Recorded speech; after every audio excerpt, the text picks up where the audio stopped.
Our other top story tonight, State Representative Jewell Jones has been ordered to undergo a mental health evaluation. The decision came at a hearing today where his lead attorney withdrew from the case, citing a breakdown in the attorney-client relationship. We bring in Sean Lay following this hearing from today. And Sean, the request for the mental health exam actually came from his own lawyer. That's right. Jewell Jones started the day, Devin, with two attorneys, one asking the judge for Jones to immediately undergo that mental health exam. The other attorney, he asked to be excused from the case. We know Jewell Jones has so much to lose. In court today, he lost one of his key defenders.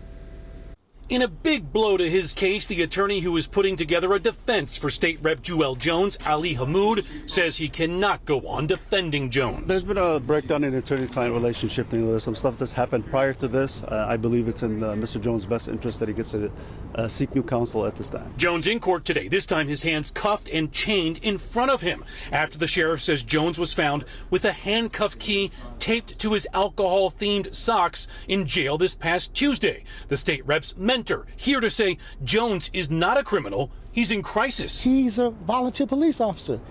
He knows that he could do nothing with that key. Something is wrong. Today was a hearing on Jones's felony DUI and resisting case from last April. Attorney Byron Nolan is representing Jones. He asked the court for Jones to undergo a mental health evaluation immediately. So I want to find out if there's something medically going on with him, and then we can get that treated and then deal with the criminal case after we find out the results. Former State Rep Sherry Gay Dognogo is relieved that Jones will be evaluated. These are the signs. What I'm seeing, this is not the Jewell Jones I know. We don't need to lose any other person, any other colleague that would take their life, that is dealing with alcoholism, and it's something that needs to be talked about more in Lansing. Maybe we need to have more events where alcohol is not a part of it.